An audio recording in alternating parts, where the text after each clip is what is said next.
Қолдарыңызда Қазақстанның картасы болса, Қызылорда облысын, оның ішінде Арал қаласын тауып алыңыздар. Оңтүстік өңірдің сапарын сол оңтүстік батыстан бастамақпыз.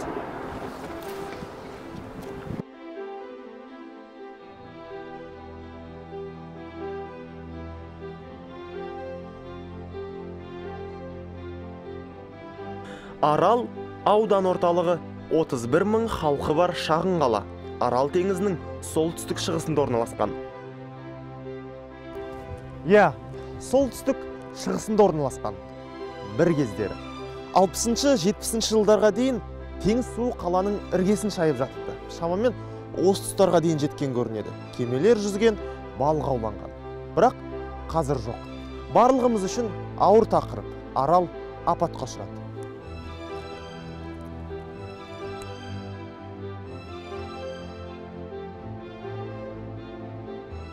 Дегенмен көңілді жұбатарлық бір нәрсе бар. Арал қайтып келеді. Мысалға мына қарапайым ақпаратқа қараңыз. 60 жылдардан кейін су тартыла бастап, 90 жылдары қала мен теңіздің арасы 110 шақырымға жететін. Теңізге барғысы келгендер құммен 5-6 сағат жүріп әрең жететін. Кейінгі жылдары су қайта бастады. Қазір осы ара мен жағаның арасы небәрі 18 шақырым. Шынында да солай ма? Су қалайша қалпына келе бастаған.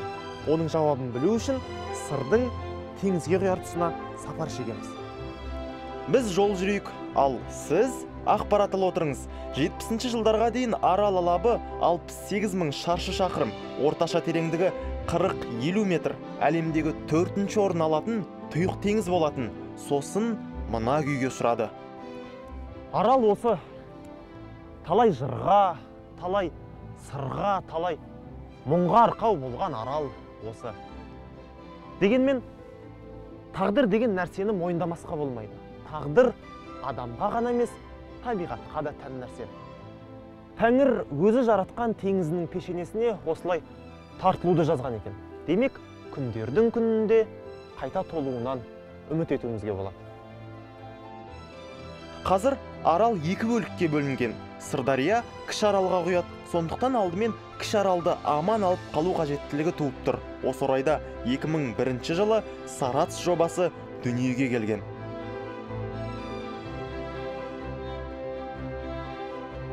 Сарац жобасы бұл ешқандай да шетелдік сөз емес. Сырдария арнасын реттеу және Арал теңізінің солтүстік бөлігін сақтап қалу деген сөздердің басқа әріптері.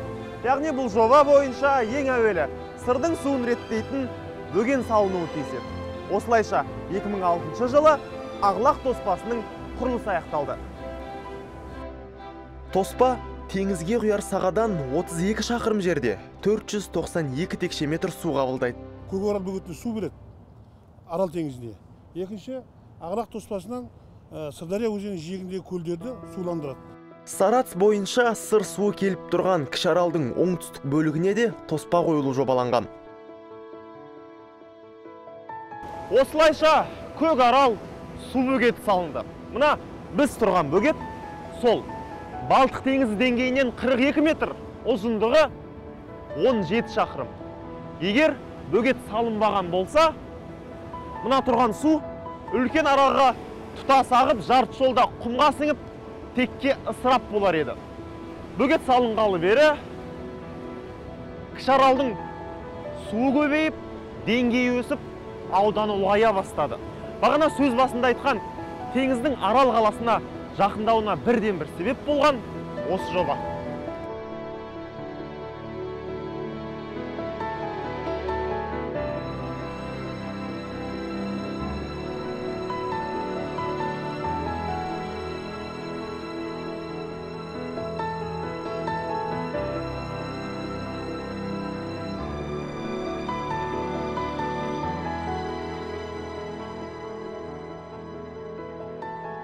Бұл бөгеттің неге Көкарал деп атанғандығын айтайық.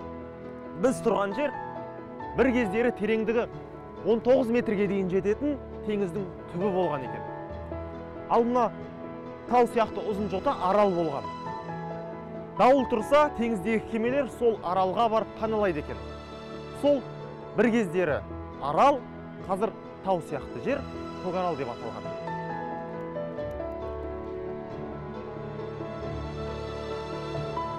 Енді Сарац 2 жобасы жүзеге асса, су деңгейі қазіргіден де көтеріледі. Ол жоба бойынша тоспа тағы 10 метрге биіктетілуі тиіс.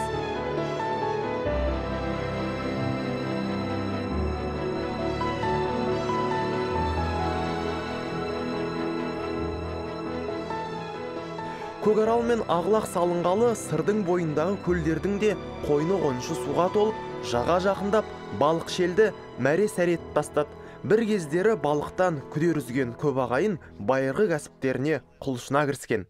Салыстырмалы түрде біз 2002-2003 жылы осы Қызылорда облысы және Оңтүстік Қазақстан облысы бойынша, немесе осы Қызылорда облысы бойынша, оның ішінде Кіші Арал теңізі бойынша біздер 600 тонна ғана балық аулайтын болсақ, қазір біздің мемлекет тапсырысымыз, қазір осы жерде біздер балық аулау көлемі 10 есе үлкейді. Яғни 6000-7000 тоннаға дейін біз Кіші Аралдан балық аулау мүмкіндігіміз бар қазір.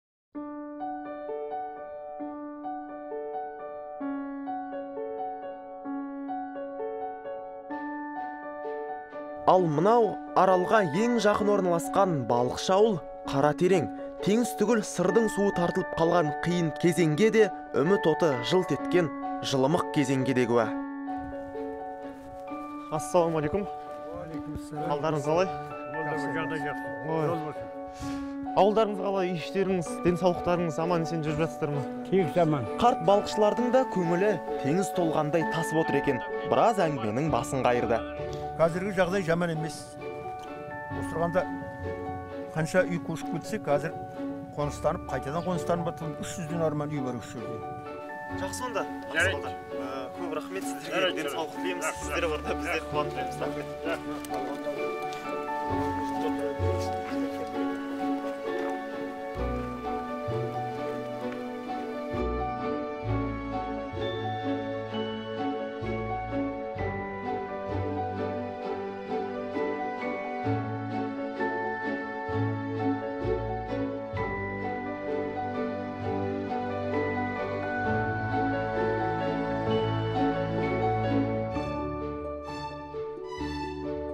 Сырдарияны жағалап, оңтүстік шығысқа жүрсеңіз, осындай алқаптарға тап боласыз. Бұл күріш алқаптары. Күріш ору науқаны қыркүйекте аяқталған. Орылған жер қарашада осылай жыртылып тасталады. Күрішшілер оны сүдігер деп айтады. Мұны басқа тілмен топырақты демалдыру деп айтуға болады. Жалпы күріштің Қызылорда облысында ғана егілетіні белгілі. Осы күні сыр өңірінде шамамен 78.000 гектар алқап бар.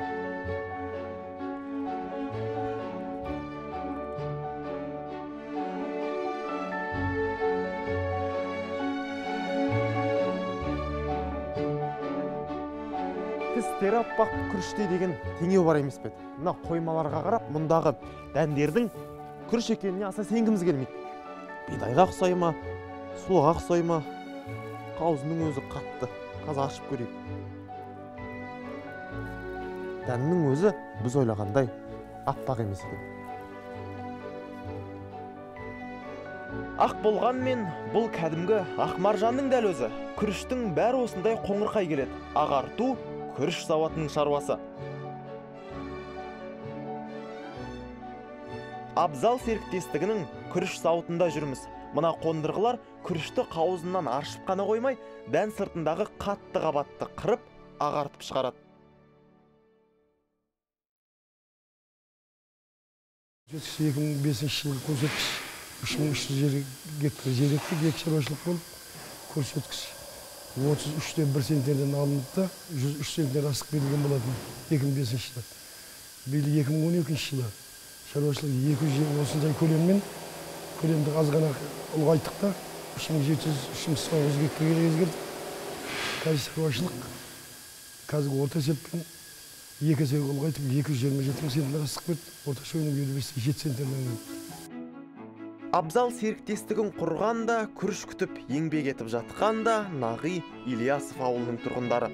Шаруашылыққа дем кіргелі бұл ауылға шырай ене бастады. Әлде бір әсем қаланың бір пұшпағын кесіп алып, осы сахараға тастапты десе, сенерлік те екен.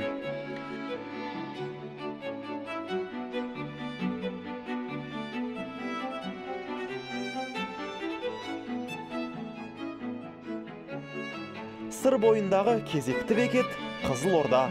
1925 пен 29 жылдар аралығында ел астанасы болған шаһар.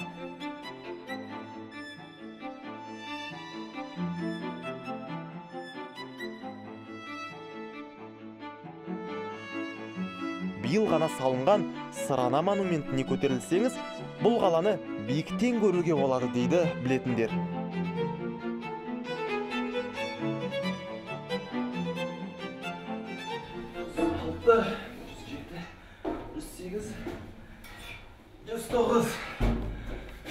Жүз тоғыз баспалдақ. Алмаған 107 баспалдақ бар демеді. Асыра сілтеп жібердім өйдім. Мүмкін 107 де емес, 109 да емес, 108 баспалдақ бар шығар. Бұл монументтің биіктігі 39 метр, яғни шамамен 13 қабатты үйдің биіктігіне тең. Батысында Сырдария, ал шығысында Қызылорда.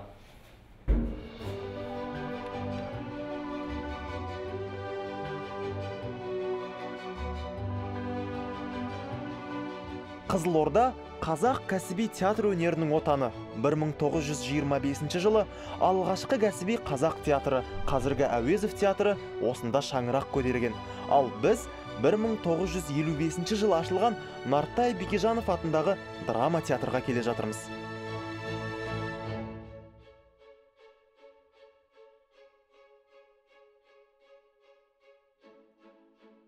Сәлеметсіз бе? Сәлеметсіз. Қалыңыз қалай? Бүгін қандай қойылым бар? Бүгін метрампаж қойылымы сағат 7-те.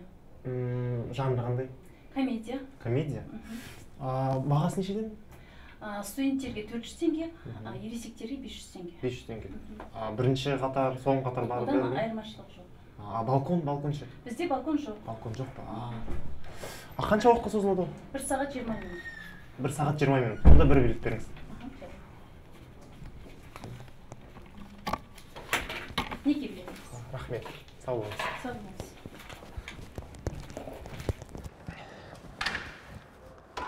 Билет қолда, бірақ дегенмен спектакльдің басталуына әлі 2 сағаттай уақыт бар. Тіпті жақсы. Театрмен тереңірек танысуға мүмкіндік бар. Ал театр әрине киім-ілгіштен басталады. Сәлеметсіз бе? Қалдарыңыз қалай? Жақсы. Залда неше орындық бар, апай? 634 орындық. 634 үлкен екен. Ал спектакль өз уақытысында бастала ма, жоқ әлде көрермен күту деген бар ма? Өз уақытында басталады, бірақ кейбіреулер күтесіздер. Оныңыз жақсы екен. Алматыда күтпейді. Киім демекші, театрдың бар киімін жалғыз адам тігеді екен. 40 жылдық өтілі бар кәсіби шебер Күлайша Үркімбаева апайымыз үшін ол ешқандай қиындық туғызбайды. Сәлеметсіздер ме?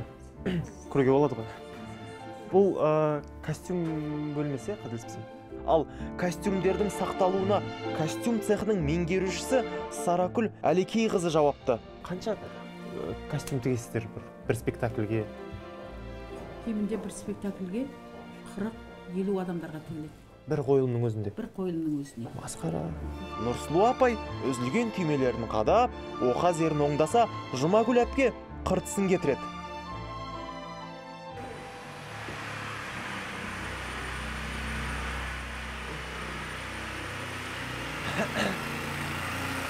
Ассалаумағалейкум. Қалай сағат? Не істеватсыздар? Аға, біз хабар арнасынан келіп едік, осы театрларыңыз жайлы материал түсіруге. Мынау қандай цех қазір? Ағаш цех деп айтты бізге. Қалай? Плотницкий цех. Яғни сахнаға шығатын барлық декорациялар осы жерде жасалады. Декорациялар, дүниелер осы жерден шығады. Сосын жоғары қарай художникке кетеді. Сол оформление жасайды, сонымен сахнаға шығады. Ал бір спектакльге орташа есеппен қанша уақыт кетеді осындай декорация құруға?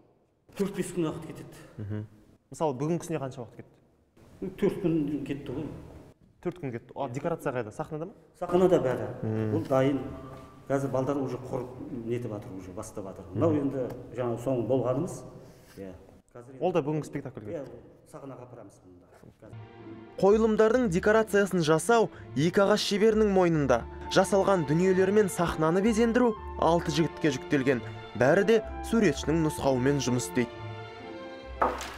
Ассалаумағалейкум. Серік аға. Уағалейкумсалам. Қалыңыз қалай? Өте жақсы. Серік Пірмаханов 70 жылдан бері бас суретші, 50 жыл осы театрдың бояуымен кіріп, суретімен шығып жүрген азамат.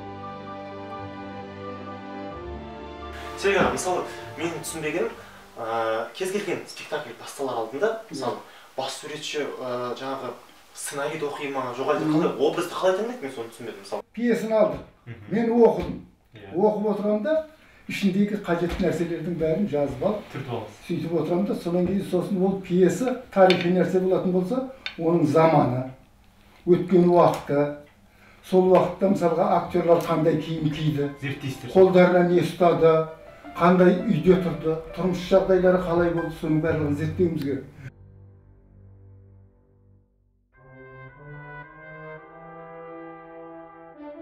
Енді бізге актерлердің өзі керек. Бізге қазір Залипа Төлепова есімді бүгінгі спектакльде басты рөлді ойнайтын апайымыз керек.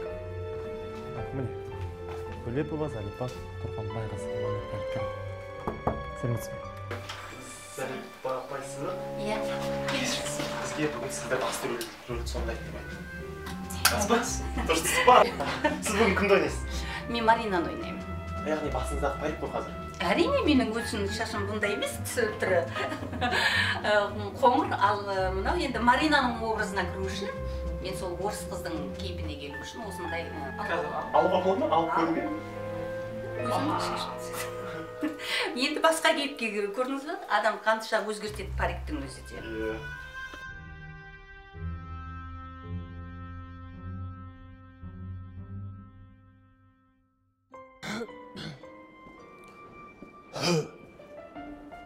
Жаңағы қойылымның атын ұмытып қалыппын. Метро ма? Не еді өзі? Уақыт та болып қапты. Сендер алдың ба? Бұл мен, Талғат Алманов. Түсініктірек болу үшін сәл кейінге шегіну қажет. Мысалы, маған бір образ жасап бере аласыз ба? Ең оңай.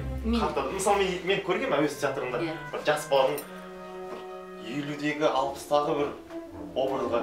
Қазір сіздің бет пішініңізге лайық мен сақалымды таңдаймын мына жерден, содан кейін басқа бөлмеге барып жасаймын.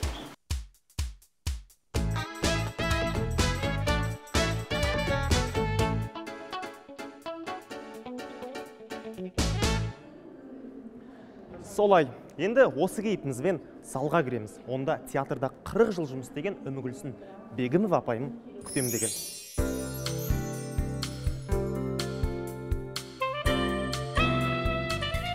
Үмігүлсін апай, мен жаңа ғана грим бөлмесінен шықтым. Шалға ұқсайын ба? Ұқсайсың. Неше жас бересің маған? Әдемі шал болады екен. Тісім бар ғой. Неше жас бересің? Сақалыңның ақтығына, мұртыңның ақтығына қарағанда қасыңа дейін ағарыпты. 80-нің үстінде болады. 80-нің.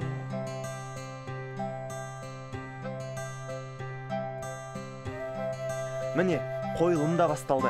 Сондықтан камераны өшіреміз.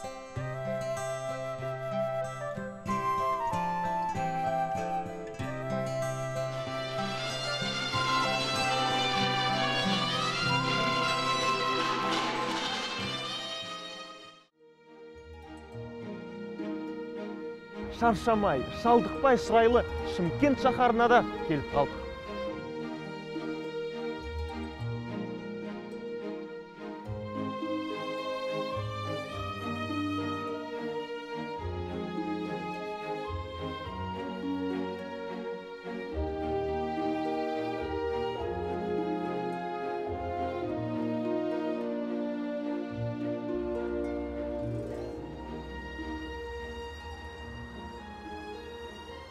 Шамасы Қазақстандағы ең жылы қала.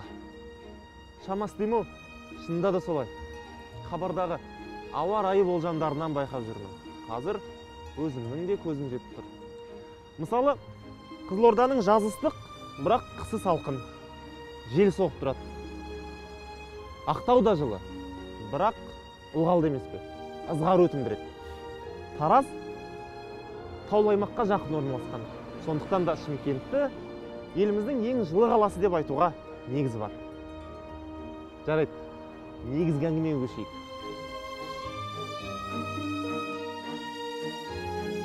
Ешқашан шығармағын естен мұны. Шымкентте қазақтың 5-тен 1-і әрқашан бізге қарап өлшенеді қазақтың қаншалықты өскендігі. Жергілікті ақындардың аузынан шыққан бұл шумақ оңтүстік өңірдің маңызын дәл беріп тұр. Дәлірек айтсақ, демографиялық маңызын.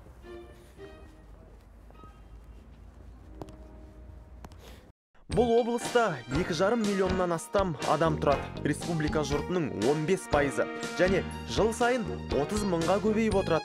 Бала туу көрсеткіші бірінші орында. Қазақстан бойынша тұрғындардың тығыздығы 1 шаршы шақырымға 6 адамнан болса, оңтүстік Қазақстан облысында 18 адамнан келеді. Күн күліп тұр, аспан ашық, көңіл көтеріңкі. Осы тұста әзіл шынарылас әңгімеге де аз-маз мойын бұрған жөн секілді. Мысалы, ел аузында Шымкент жайлы қауесеттер, былайша айтқанда мифтер өріп жүр. Солардың бірі Шымкентте басқа қалалармен салыстырғанда бәрі арзан деген сөз.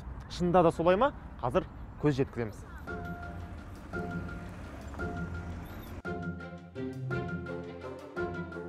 Алма қанша? 150. Неге арзан? Деп көруге болма? Кесіп көрсеңіз. Мынау қанша? Жеп көрсең ба? Бұдан өзге мандарин 300, жүзім 450, апельсин 350, құрма 200, лимон 60 теңге. Жеп көруге болма?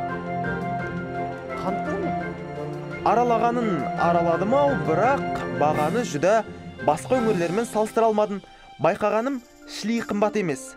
Бәлкім, қымбатты көрермен әр қайсыңыз өз өңірлеріңізбен салыстырып, іштей ой түйерсіздер.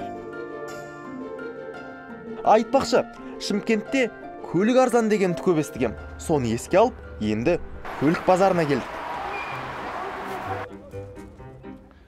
Шынында да арзан ба? Арзан болса, неге арзан? Қазір ұғысып көреміз.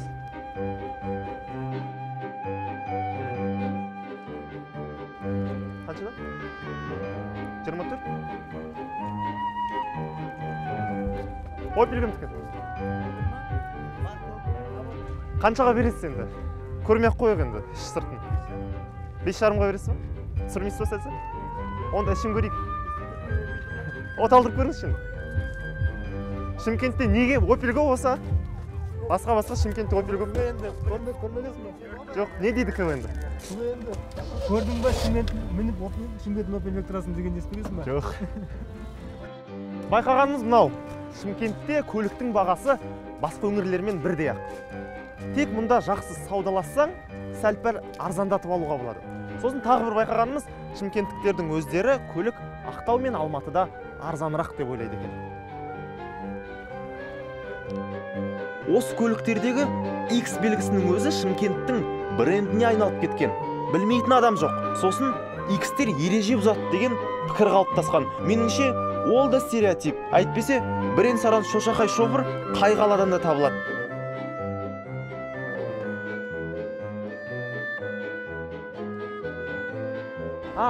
Ең бір негізгісін ұмытып барады екен. Шымкентті Техас дейді. Яғни, ақш-тың бір штатының атын осы өңірге телейді. Не себепті Техас деп аталып кеткенін сол айтып жүргендердің өздері кейбір кездері білмей жатады. Маған бұл сұрақ өте қызықты. Бұрын соңды сұрастырып, ойланып көрмеген тақырып. Мүмкін тұрғылықты шымкенттіктер білетін шығар. Себебі бұзық халық қой. Наверное, так. Менің ойымша, Техас халық көп шығар, бүкіл әр адамның өзінің түсініктері. Техастықтарға ұқсайды. Развитый дейді ғой. Жан-жақты. В Америке Техас является таким городом, где эти вот всякие разборки, ну там люди такие яркие, вспыльчивые, активные, поэтому, наверное... Из-за характера, то есть? Да, у нас люди очень южный менталитет. Біздің Шымкент сондай өз жері, ауа-райы, халқы қандай болса, бәрі сондай өз.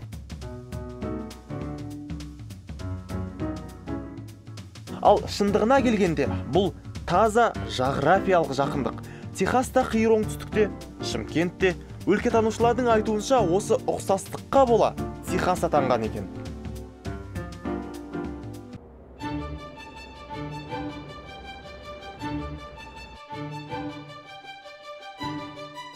еліміздегі аумағы жөнінен ең үлкен хайуанаттар бағы Шымкентте. Алматы мен Астанадан өзге өңірлердегі жалғыз циркте өткен жылы Шымкентте ашылды.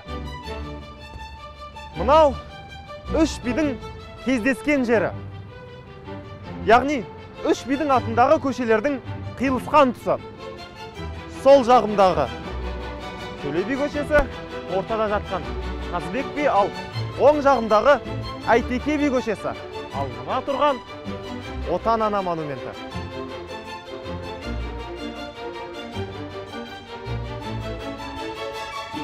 Бұрын бұл жер үлкен қоқыс орны болатын.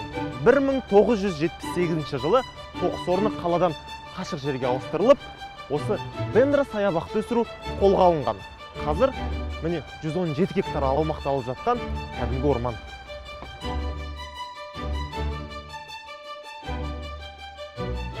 Бақ жергілікті маңызы бар, ерекше қорғалатын нысанға жатады. Мұнда Орта Азия, Еуропа, Кавказ, Қиыр Шығыс, Сібір, Шығыс Азия, Солтүстік Америка белдеулеріне жататын 560 түрлі ағаш өсет. Аққу ұшып, қаз қонған шағын көлі де бар.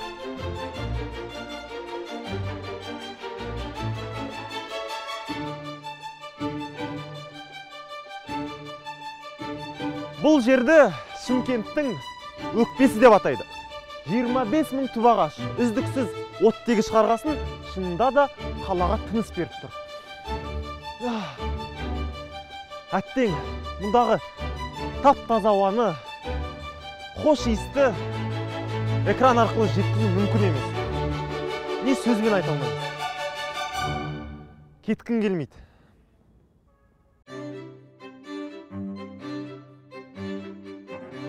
Жас жұбайларды көріп, еске түсіп жатыр. Бұл жақ тойдың ордасы. 1000 адамдық, 2000 адамдық мейрамханаларда Құдайдың құтты күні той. Отау көтергенді бұлай қойғанда, сүндет той, ерулік, 63 жастық деген қуаныштар да осындай гала той болып өткізіледі.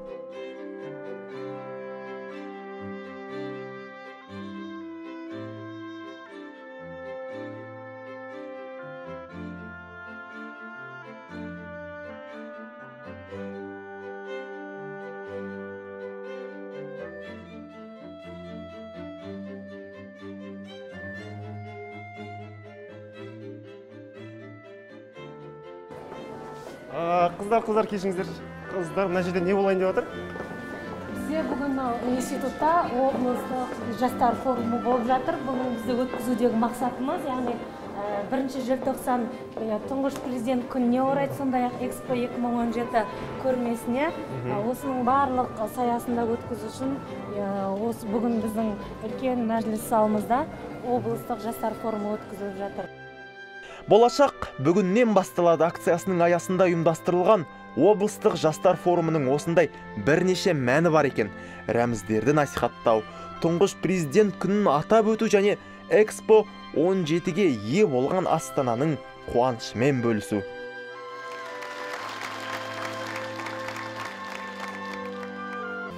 Түйені білеміз, құсты білеміз. Ал түйе құсты теледидардан болмаса көзбен көрген емеспіз. Бірақ қазір ол да таңсық болмай қалды. Дегенмен түйе құс жайлы өз басымның естігенім мынау ғана. Ол қорқса басын құмға тығады. Және қорыққан күннің өзінде де биік нәрседен ғана қорқады. Мысалы, айдалада жабайы түйе құс шабуылдай қалса, бас киімді таяққа іліп көтеру керек. Сонда түйе құс қашатын көрінеді.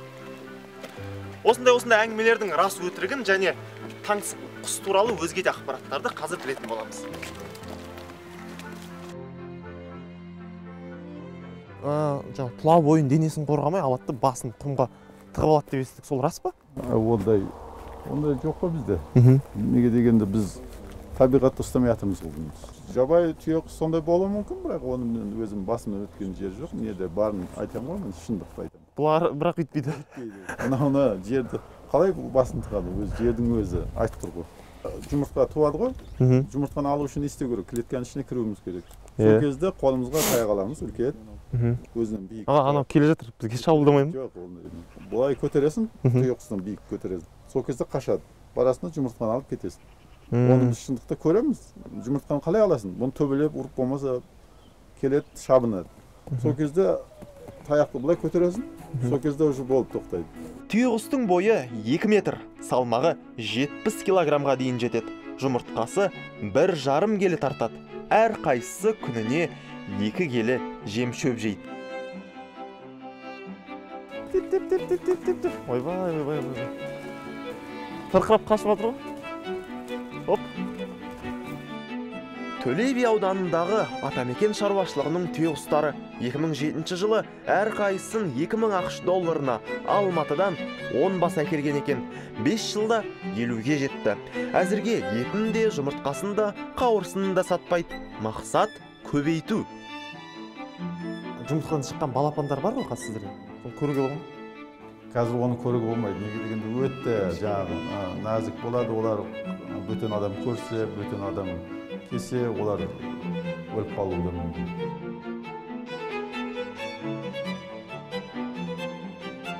Оңтүстік Қазақстан мақта өсіретін жалғыз облыс. Бұрын осындағы мақта зауыттарынан шыққан қалдықтар болмашы бағаға Ресей мен Қытайға сатылатынды.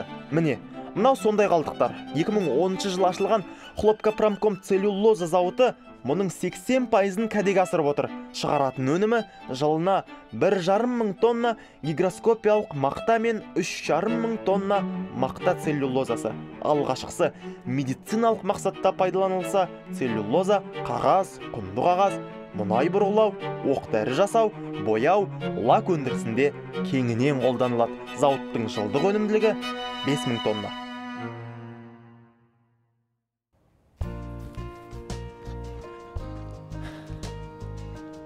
Тұрған жеріміз Шымкенттен 130, Келес өзенінен түстікке қарай 1,5 шақырым. Сарыағаш ауданының аумағы. 1946 жылы Орта Азия мұнай барлау трестінің геологтары мұнай іздеу мақсатымен осы маңнан бірнеше ұңғыма қазады. 1100 және 1400 метр тереңдіктен мұнай емес ыстық су атқылай бастайды. Әйгілі Сарыағаш емдік суының жарық дүниеге келуі де сол кезет.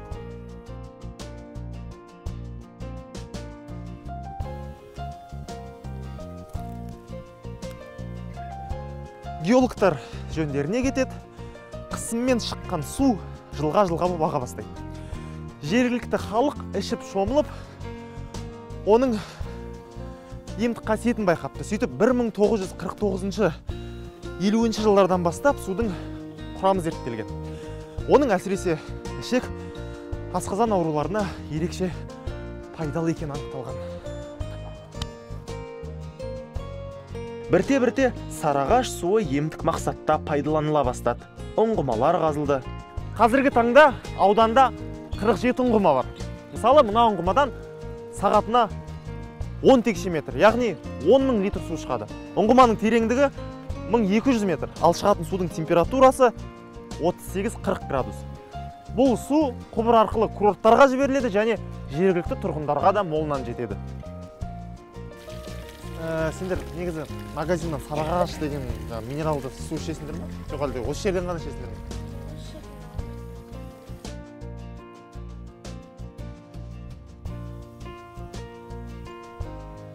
Сарыағаш емдеу оңалту кешені, өңірдегі алғашқы санаторий. 1959 жылы құрылысы басталып, 1963 жылы пайдалануға берілген.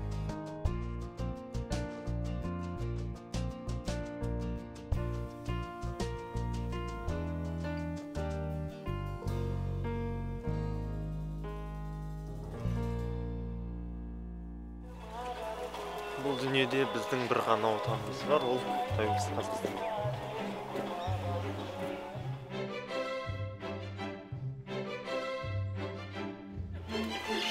Саламатсыз. Ой, саламат байлабай. Ой, жақсы,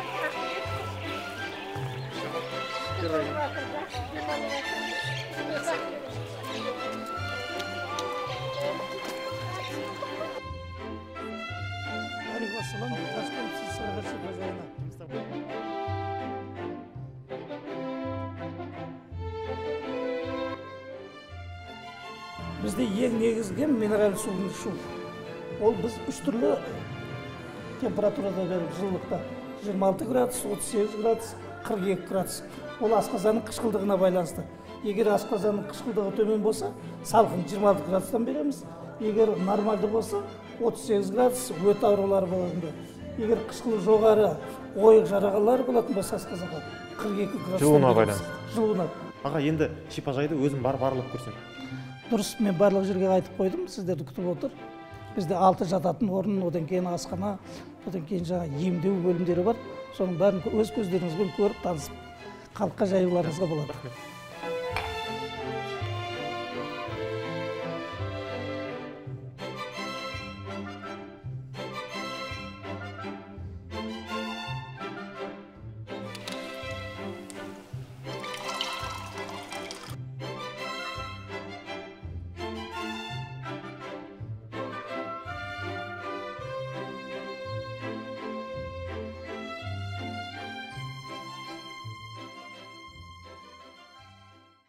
Шипажай 600 орындық, жылына 20 мыңға жуық адам осында ем алады және дем алады. Сарыағаштың минералды суы асқазан ішек ауруларына таптырмайтын шипа.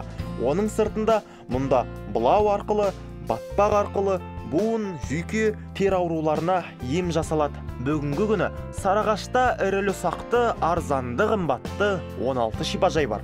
Оларға жылына 40 мың адам келіп кетеді. Әрине, бәрімізге баға қызық. Ең арзан жолдаманың күндігі 5000 теңге. Ал мынау ең қымбат курорт. Мұнда 150 мың теңгелік нөмірлер бар. 150 мың деген осы ғой? Осы. Жерде 5 адамға беріп болады. Сонда не кіреді 150 мың деген ол? Осы 5-ші этаждың барлығы 350 квадрат метр. Яғни ар жақта тағы да бөлмелеріміз бар, жатын бөлмелер. Көрсетуге болады.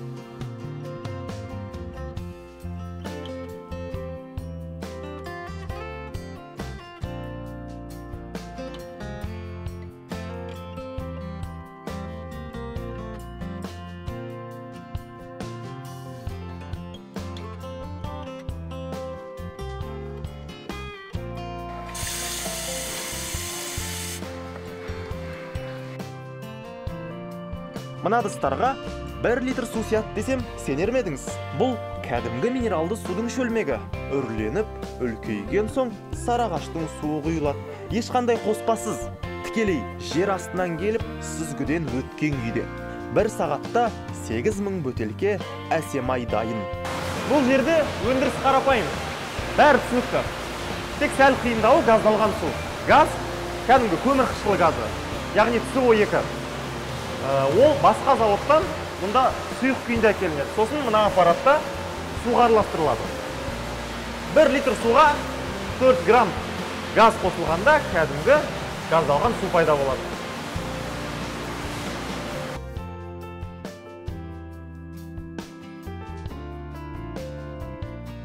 Бұрынырақта газдалған су көп сұранысқа еді. Қазір газсызын сұрайды. Негізі газсыз ішкен абзалырақ дейді мұндағы мамандар.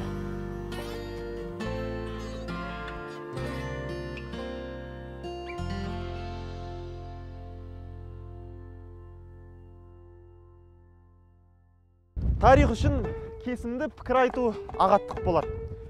Дегенмен бүгінге дейінгі зерттеулерге сүйеніп, Таразды Қазақстанның ең көне қаласы деп айтсақ, қателесе қоймаспыз. 20 ғасырдың ішінде бұл қала не көрмеді дейсіз? Талай қағанның ордасы, талай хандықтың астанасы болды. 7 рет түгі қалмай қиратылып, 7 рет қайта бой көтерді. Қаланың ерекшелігі бұл мекеннен еш уақытта адам үзілмеген. 2000 жыл тұрақ болуының бір себебі табиғатында болса керек. Оңтүстігі таулы, жазда жайлау, солтүстігі құмды, қыста қыстау, маңайы сулы-нулы. Табиғаттың сұлулығы адамның жан дүниесіне де әсер етеді. Әйгілі Фирдаусидің мөп-мөлдір көздің қарасын Тараздан ғана табасың деп айтуының мәні де осында болса керек. Және тағы бір тың ақпарат. Тараз қазақ жеріндегі ислам мәдениетінің қақпасы. Себебі 751 жылы арабтар мен қытайлардың арасында болған Атлақ шайқасы қаланың іргесінде Талас өзенінің маңында болған. Сол арабтар мен түркілердің ортақ жеңісі осы далада мұсылманшылықтың өркен жаюына себеп болды.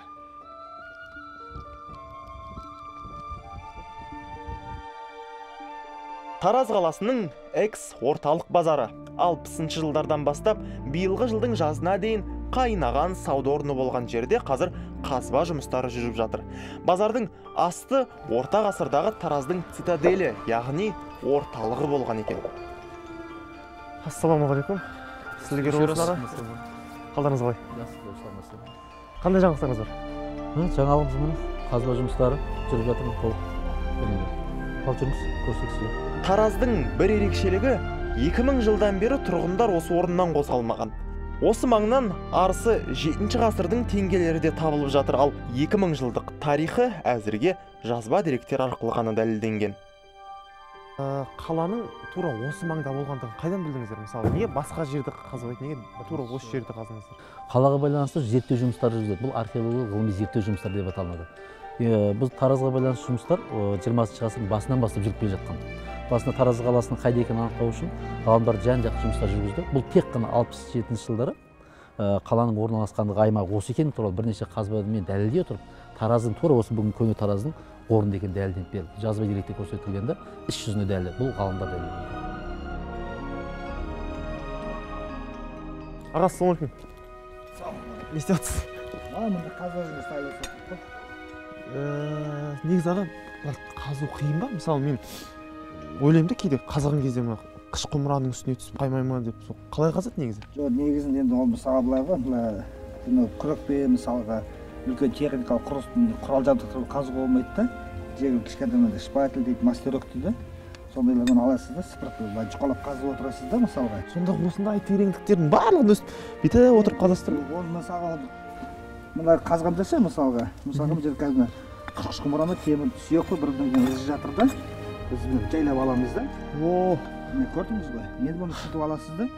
Сыпыртқышпен өйтіп ақырын тазалайсыз. Енді бұны жауырын ба, омыртқа ма, қандай? Мынау қыш қой деме? Ол қыш құмыра мысалға сүйек. Мынау сүйек кетті міне. Мысалға мына қыш құмыраның бір бұрышы да. Енді екінші жартысы мына тарапты, солтүстік тарапта болуы мүмкін. Может, батыс тарапта, немесе шығыс тарапта жатуы мүмкін.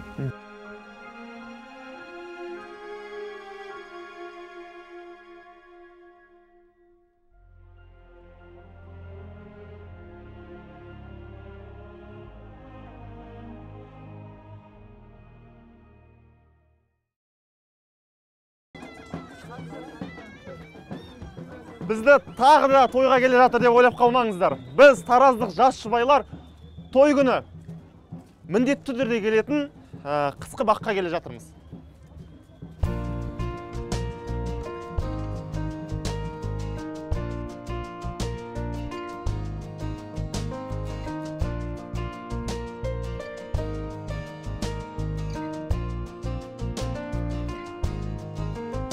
Жасұлан флора жылыжай кешені 2009 жыл ашылған. Үй гүлдерін өсірумен айналысады. Осыны о баста ермек етіп бастаған Жұмагүл ханым қалай бизнеске айналып кеткенін байқамай қалдым дейді. Менің ойымда бәр зат ақшамен есептелмейді. Мына көптеген келіп жатқан адамдардың қуанып, осы жерге суретке түсіп, балалар мысалында қасына барып күліп ойнағанның өзі ол ақшамен өлшеуге мүмкін емес. Ол ақшадан да биік зат. Жұмагүл апай, енді бүгін сәлде болса кеш батып қалды, күн батып қалды. Сол үшін оранжереяның ішін бүгін өкінішке орай аралай алмаймыз. Бірақ ертең келіп өзіміз тамашалап кетсек болады ғой.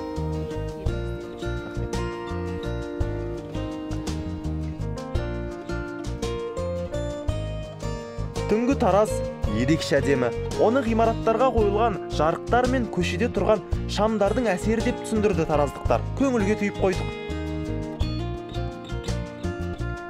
Ал мынау сол шамдарды шығаратын кәсіпорын.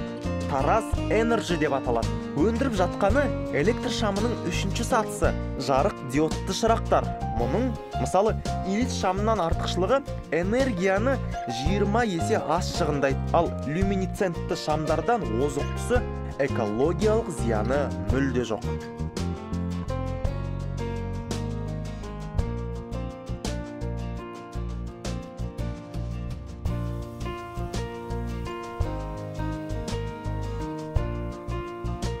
жарық диодты шамдардың тағы бір артықшылығы олардың төзімділігінде. Мысалы, жай шамдар кернеудің ауытқуына төзе алмай күйіп кетсе, бұлар 100 вольт пен 250 вольт аралығындағы кез келген ауытқуға төтеп береді. Және кернеу азайып көбейгенде жарық еш өзгермейді. Сосын шамдарды судың астында сынақтан өткізгендіктен жаңбырлы күндерде еш зиян тигізе алмайды.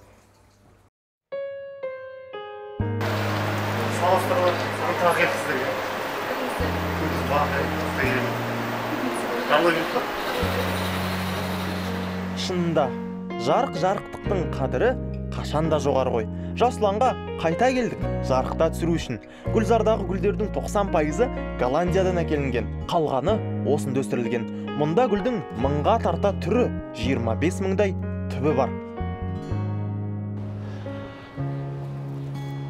Саламатсыз ба? Кешіріңізші, бір-екі сұрақ қойықшы. Бұл қысқабақта қанша гүл бар? Шамамен бізде гүлдің саны да көп, түрі де көп. 1000-нан астам түрлері. Қаншада? 1000. Ең көп сұранысқа гүлдерді сұрадық. Ел аузында доллар гүл, пенге гүл деп аталатын мына өсімдіктермен ақ түсті әйел бақыты, қызыл түсті ер бақытын жұрт талап алып кететін көрінеді.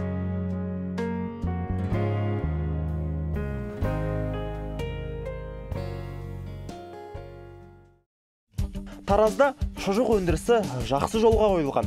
Елбасымыздың біздің экономикамыздың тірегі шағын және орта кәсіпкерлік деген сөзін ескере отырып, халал стандартты шұжық жасайтын Ақниет кәсіпорнына бас сұқтық. Біліп шыққанымыз, халал стандарттың айырмашылығы еттің құрамында ғана емес екен. Малдың көзінше пышақ қайыра алмайды. Бауыздағанда оны өзге мал көрмеуі тиіс. Кептірілген, қайнатылған, сүрленген күйдегі 15 түрлі өнім шығаратын кәсіпорын өнімнің дәмін қазы мен бүйенге салынған еттің дәміне ұқсатып бағуға тырысады.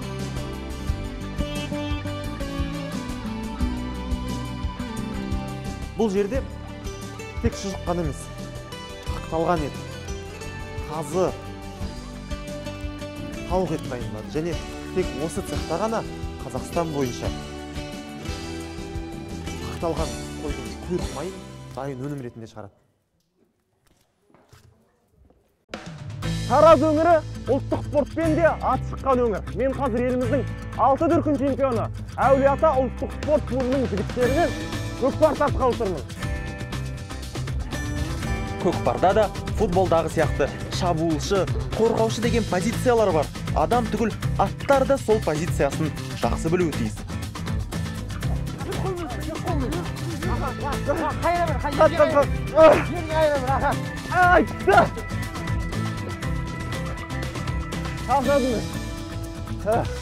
Көкпардың заңы өмірдің заңы секілді. Немесе өмірдің заңы көкпардың заңы секілді. Кім күшті алады, кім епті жеңеді. Осынау ұлан ғайыр менің жерімді. Ғасырлардың көкпарынан, дәуірлердің тақымынан аман алып шыққан бабалардың ерлігімен еңбегіне тәнтіміз. Сол еңбекті еш қылмасқа белді бекем буған жайымыз бар бүгінде. Астымызда арғымақ, қуғаннан құтылсақ, қашқанға жетсек, жарысқанды шаңғап тұрсақ, арман ниет. Сонымен сапарымыздың түйіні Таразда тамамдалды. Тарттық енді Астанаға.